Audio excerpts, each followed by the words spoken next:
hyphenate artist joining us today. Not only has she built a celebrated acting career, and you just saw it here on the screen, but she's also moved into the role of producing and championing for other voices, right?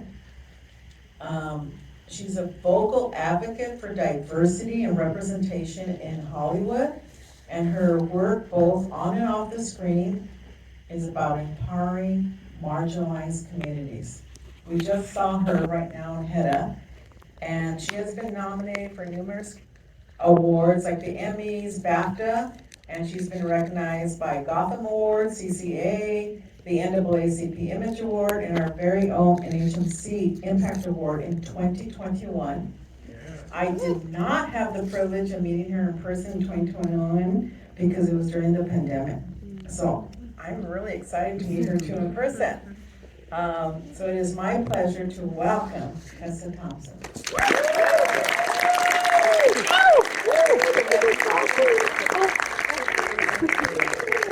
Oh my God. Best friend.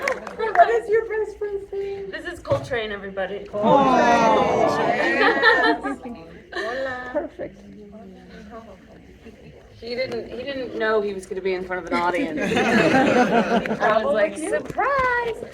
No, we've been, hi everybody. Hi. Thank you so much for coming. We've been taking the film out, so I've been traveling. I just flew in from New York. He's a little nervous. I just flew in from New York and I haven't seen him in 3 weeks, so I immediately picked him up from my mom and I was like, you're coming with me. He'll settle in. He hasn't seen the movie yet, so hopefully we won't do any spoilers. I love it.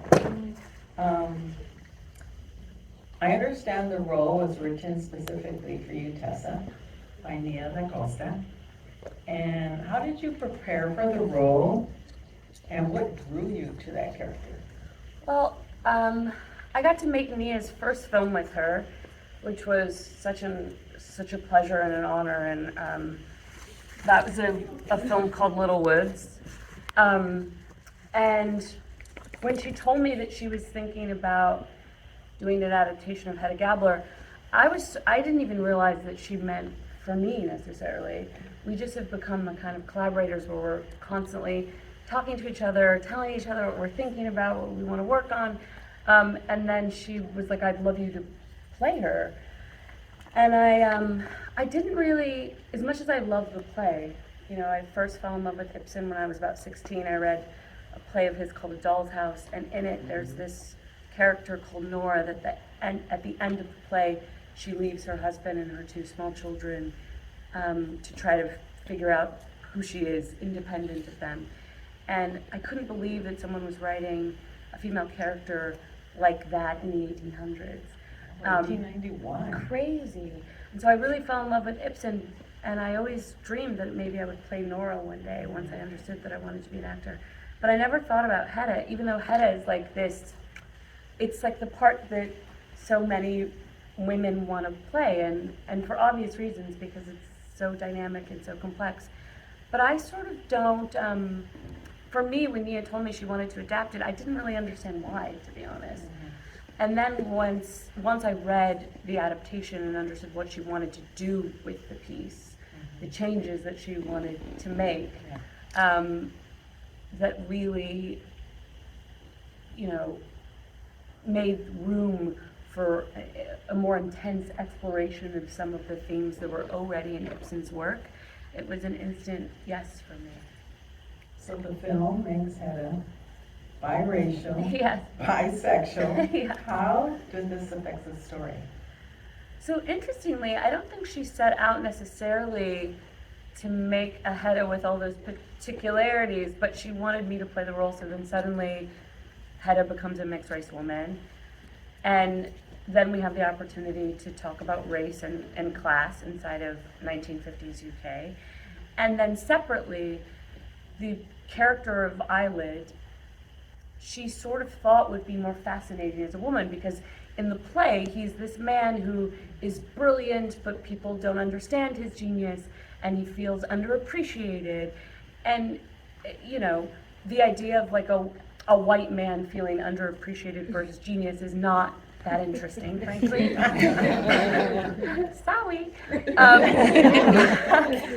And she sort of thought, if this is a woman, suddenly I understand that struggle. That struggle is recognizable and super recognizable to her, you know. And so she decided, okay, I'm going to gender swap this role. And then suddenly she was like, oh, everyone's gay. Which was also not the intention necessarily, but she thought, oh, that's really interesting and complicates the narrative in really fascinating ways. And I think, you know, it's incredible to set out to tell a story about queer folks or folks of color, and I love films like that. It's also incredible just to decide that you want a certain actor or that you are interested in a fundamental part of someone's humanity, and their race or their sexual orientation becomes a texture. Because we all know, like, those things don't completely define us, even though they have a huge effect on our lives and the way that we move through space, certainly who we love, and you know, it affects how we show up in the world, but it is not the totality of our humanity. And so I thought it was really kind of interesting. And then also I think, you know, this is a play that was written 134 years ago. One of the things, I'll answer your question I didn't answer yet, which is how I prepared. And one of the things I did in preparation was, because I had never seen the play, even though I had read it many times. So I watched a bunch of adaptations of the piece, and basically every thing I could get my hand on of it being performed in archives, and every time it's been on screen. And I watched it across languages.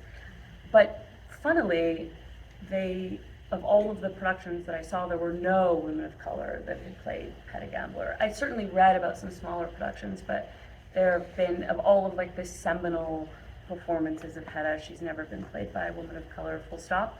So it wasn't our intention to do that necessarily, but I do think there's an interesting conversation in terms of these sort of canonical works, who gets to tell these stories, you know? And that wasn't necessarily our intention, but I think it's a really valuable question to be asking. So how did you make it your own? Well, I'm sort of the mind that anytime you take in inspiration, you take it in through your own lens, so it's always going to be yours. And then I was really helped by Mia making a lot of these fundamental changes to the piece, and once I understood that really what we wanted to do is make a Hedda that is its own animal, I felt very set free.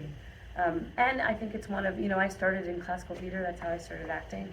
And so you do these plays that have been performed, if you do Shakespeare, it's been hundreds and hundreds of years. So you're always engaging with work that many, many people have done before. And I really loved what you said when you first spoke to this group. Like, I think what I like about storytelling is also the way that it connects me to community. And so in that way, I think when you do work that's been around for a long time and many people have engaged with it, it makes me feel a part of a greater community. Yeah. And also, you know, it's in the times that we live in especially, sometimes it can feel, for me at least, very odd when you're making work that there's not like a direct correlation between the things that I feel like most profoundly need to be said. But then when I think you do work like this that's been, you know, stories that people have been telling for centuries, it reminds you that these stories that we tell have utility because they connect us. They are asking us to ask fundamental questions that never are never not relevant to ask. And so I really enjoy that too. So a lot has been discussed about female rage and how that played into Hedda's chaotic actions. And her desire to be. Not on this whole time. We heard you too. Did you hear me? We heard you. I was like, wow, this mic is so mellow, which I really enjoy. Thank Usually you. when I get one of these, I'm like, oh, it's so I didn't even notice. Did you guys notice? No, that's why you guys were listening so intensely. That is why it's important for you guys to move down and have a conversation. But anyways, you know, the era is the 1950s, and I gotta tell you, after I watched it, the next day I was thinking, oh my God, would I have lived through the 1950s? I'm an indigenous Latina feminist. Yeah. And I was thinking, I don't think I could have lived through the 1950s. I don't think I could have lived vicariously through a man, through my husband, Yeah. right? It was too much. Like I said, I was having these conversations with myself, and you guys are going to have these conversations through the weekend. I promise you. Very thought provoking. So, what was it like portraying Hedda's repressed rage? That was a gift actually, because me as a person, like I was born and raised in California. I'm a Whereabouts? Los Angeles. My family still live in West Adams. Like I'm a Angeles girl. yeah. So I have a. I personally, me Tessa, have a hard time accessing my own like anger and rage. It's not the thing that I love necessarily to feel or to show up with. And one of the things that I love about my job also is I typically have empathy. I like to access a place of empathy, and sometimes my empathy gets in the way of anger. So I'll like have a moment where I'm like, and then I'm like, you know what? Who knows how his day was? You know, like that's my personal experience sometimes of moving through the world. So, and I'm grateful for that, because I think there's plenty of people who move through the world too angry all the time at people that they don't know, and we don't give enough grace to each other. But I will say that I think it's really important and valuable as people, particularly as folks in any marginalized groups, to be able to access your rage, to be able to like contend with it and understand it, because it has to be there. There's no way to move through space in a body that isn't always safe and not feel component rage. It's not possible. And so I think that the thing that I really loved about doing this is that I had to engage with that and access that, you know. And I remember too, for so many years when I was, you know, first acting, I was so happy to be there, to have a job, that I never, you know, when you're so happy to be in a place, you can't interrogate what the place is like, you know.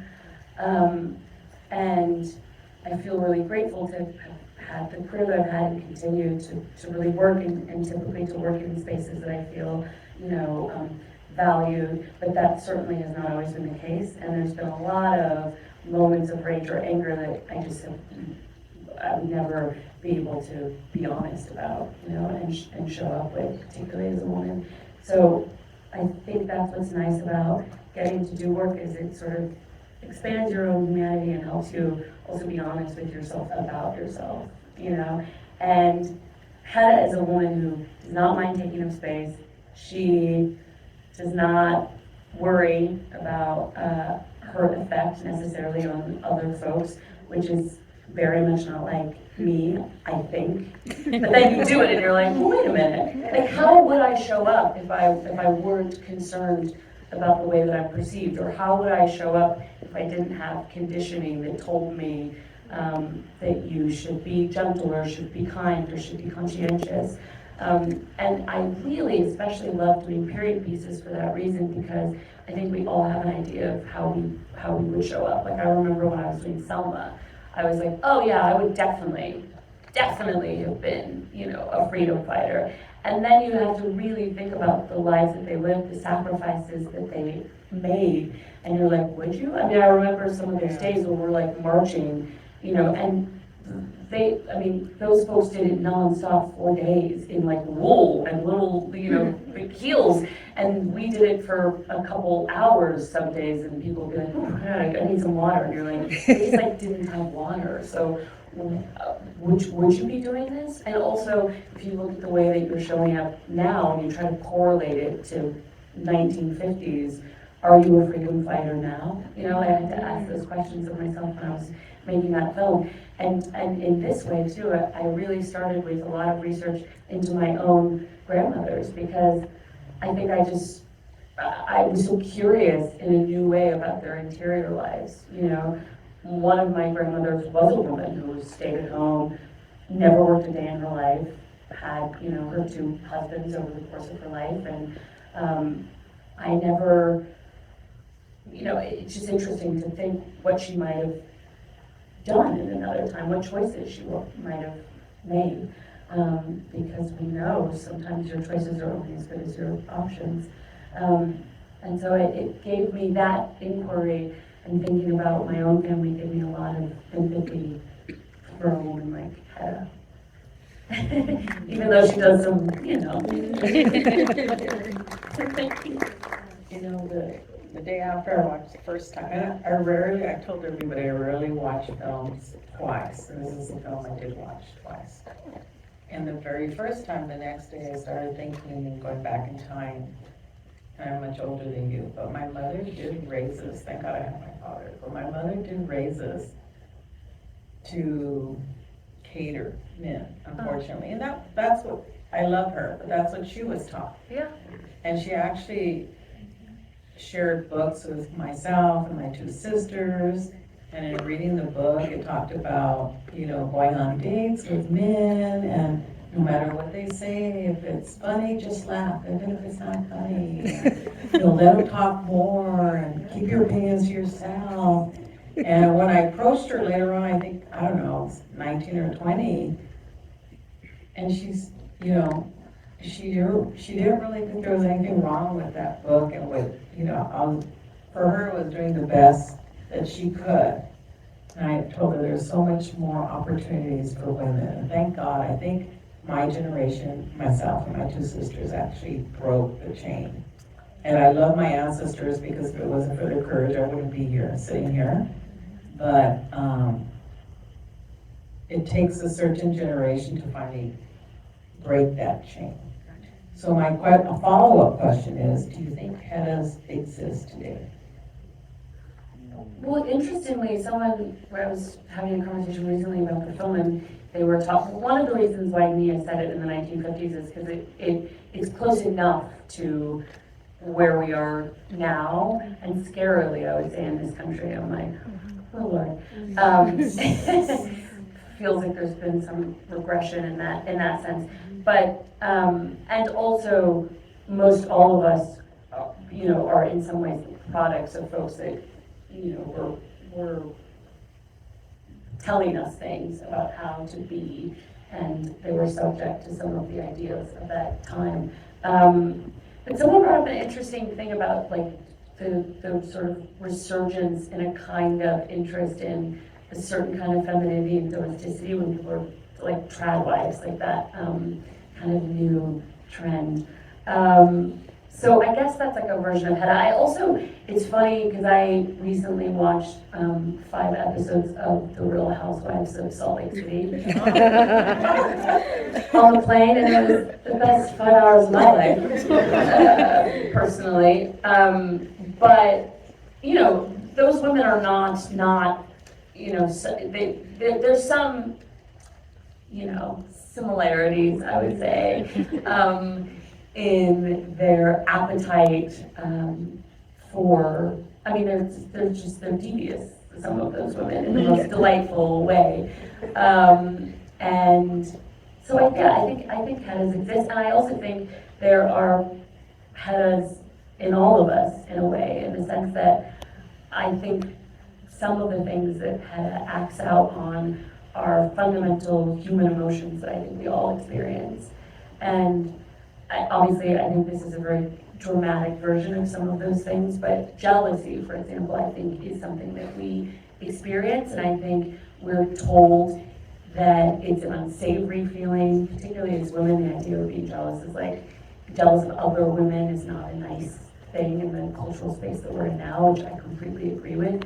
But I also think jealousy and envy can be feelings and emotions that actually point us towards the life that we want to live. You know, they can help us understand the things that we want. So I think there are healthy expressions of those feelings, like rage and jealousy and lust and all those things. I think if we have a more connected, healthy relationship with those feelings, where they feel like they get to be integrated into our human experience, I think that, to me, is the best case. So in that way, I sort of think that there is a little bit of Hedda in all of us, if we're honest with ourselves. Okay, so I'm gonna take from the audience, how many of you think Hedda exists today? Oh, Absolutely. Do they exist in you? Ah! Okay, I can name a Hedda. Like a Hedda in your life? No, a Hedda in the world right now, and I think that's Trump's wife. I don't even remember her name. All I know it's Trump's wife, and she lives vicariously through him. I can't remember her name. Right? Melania? Oh, thank you for that, Tessa. Thank you for reminding me. And I do think there's a little Tessa. I mean, I'm messy, and Tessa was messy, so I'm a little messy in my It's personal okay. life. My friends call me, there's been a lot of Tessa Hedda, like Mia the filmmaker will call me Hedda, it just happens. Hedda Thompson, Tessa Gabler. Either is fine. So what conversations do you hope this film will spark? Oh, I don't know. I would love to be a fly on the wall. There's been a lot of interesting conversations around whether Hedda herself is a villain or a victim, and I think that probably depends slightly on the person that you ask, and I think that's really interesting. To me, she's both an anti-hero and an anti-villain. That's my personal take, but I embodied her, so I'm probably partial. But I think even just that dialogue is interesting. People have different takes. And then I guess more broadly, this film is a lot about freedom, and what freedom looks like, and also what it looks like when we cut ourselves off in increments. It's sort of like a slow death to ourselves, and I think that's the Hedda we meet at the beginning of the film, is a woman that has died incrementally over not living her truth and making choices that really reflect who she is and really what she wants. And I think probably to a far lesser extent, but I think we all can do that as people. I certainly have done that. So I think asking that question is interesting, and what freedom looks like to you, and are you living a life that's free and that's yours? I like that question. I'm confused at the very end. Is Hedda pregnant or not? What did you think? Is it part two? I thought, okay, there's going to be a part two, and I will watch it to find out. That's what I was thinking. So what's so interesting? In the original play, you understand, though not completely clearly, but you understand that Hedda might be pregnant, and you also understand that there's a huge expectation that she get pregnant, and so that's really architecturally important in the piece. We took away the beginning part where you understand it's like his aunt, and Mia was like, we don't need the aunt. But so the aunt went away, but we kept her pregnant. But what's so funny is we had test screenings of the movie, and we would invite friends and family to watch it, and we thought, oh, does the audience need to understand, entirely that she's pregnant? How do we make it clearer? And we did an edit. We basically did one cut of the film where it was the most explicit that it could be. Like, you saw me sort of like doing this, like you really understood that she was pregnant. And at the end of the film, people still thought she was lying when she told George that she was pregnant. So I was like, we can't win. People just do not trust her. So we sort of thought there's no point in making it as explicit as we did, because audience members will decide for themselves, and people will be inclined not to think that she's pregnant still, or that she is. So we thought we'd leave some ambiguity, because there would be anyways.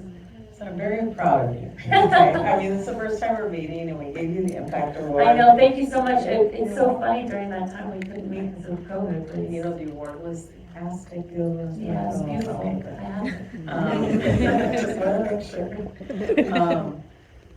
And Viva Mod is your production company, and you move on to this magnetic, inspirational, incredible actress to now being a producer, a woman of power, right? And in producing films, and most of us here in the audience, we're creators. And we challenges exist. So what tools and methods do you use to overcome those challenges? And I'm curious, why did you name it Viva Mod? Thanks. I named it Viva Mod because I love this film called Harold and Maude that was made. It came out in the early 70s, and at the time it was universally panned.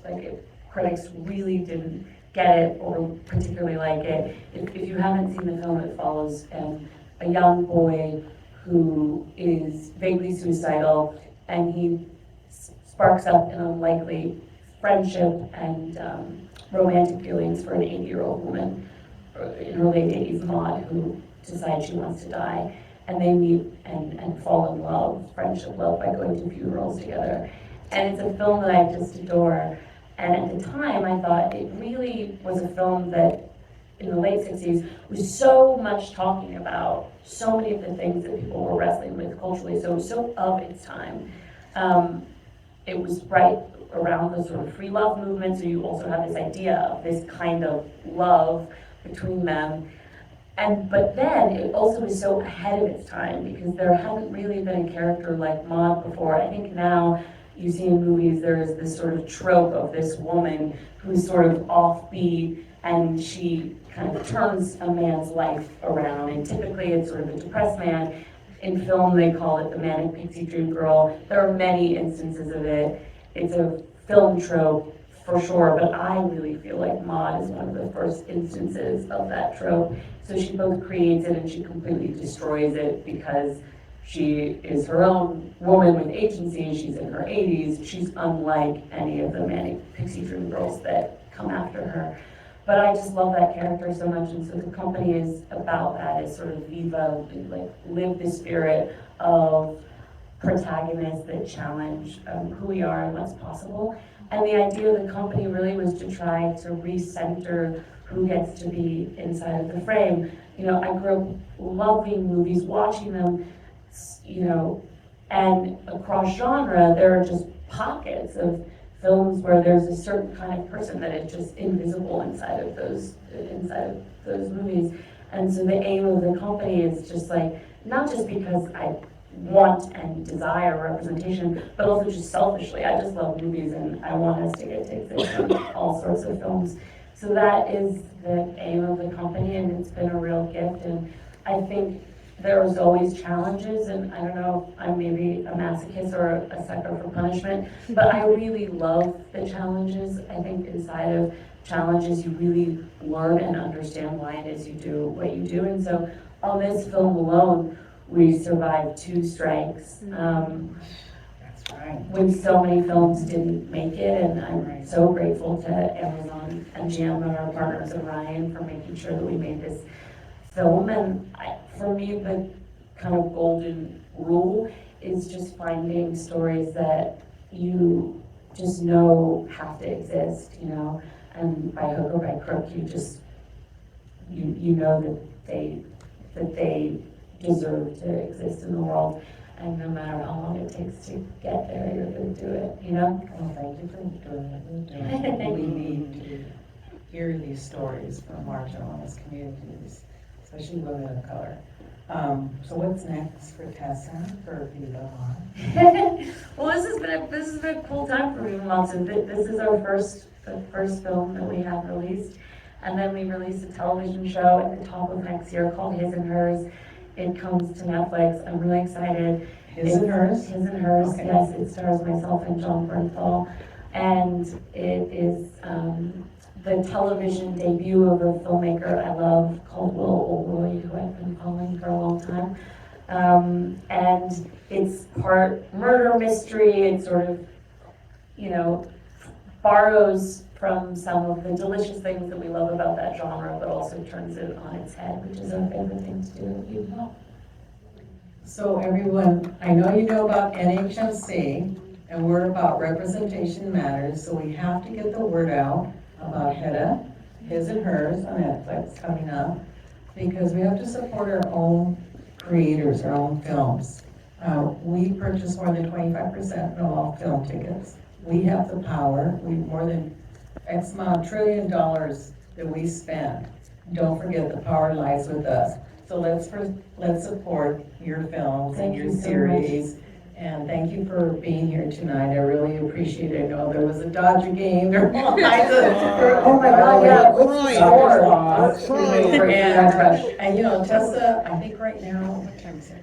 Is it 10 something? So it's like one something East Coast time. Because I know, because I was there on Monday in New York. So she took an effort to be here with all of you, and Thanks I so really much. appreciate it.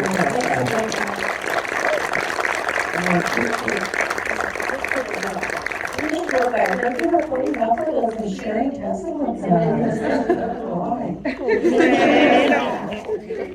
Thank you again. Bye, everybody for coming. And everybody follow nhmc_.org. If you post something about Hedda, we will repost in our story tomorrow. Okay, let's promote. Thank you again.